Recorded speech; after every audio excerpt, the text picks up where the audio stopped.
Hi neighbor, Anna Elizabeth here from the 5 Facets of Healing, bringing you your next edition of our helpful holiday healing tips.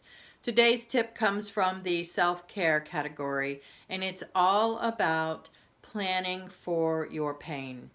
The holidays tend to be a little more stressful. Holidays and celebratory events, they demand a little more of our time, a little more of our energy and our attention. And when you are faced with some sort of life loss event, conflict, or grief, then the holidays can become something that are dreadful, fearful, or overwhelming and exhausting. So one of the things that we talk about, and Jenny Limer, our good neighbor over at the Scared Sidless organization, has this expression, plan for pain.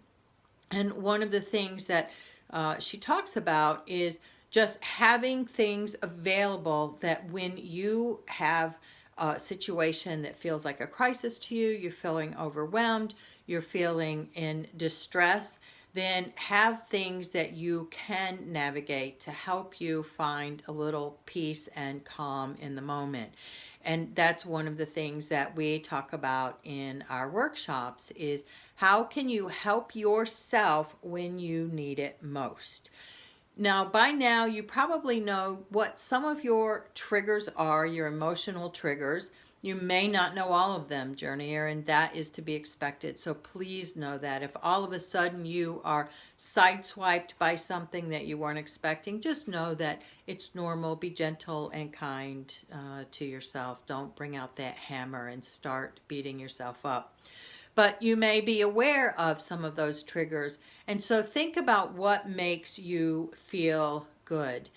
So I have a few things on hand that you know bring you peace, calm, and joy. Possibly it's a bubble bath, so have those favorite bubbles or bath salts available. Possibly it's an adult coloring book, and they are everywhere right now. They're all the rage. Possibly it's going for a walk in nature. Have all of the necessary clothing attire that you need for whatever your environment is. Here in the north, it's really cold, so I make sure that I have my hat, coat, gloves, all of those things, my boots.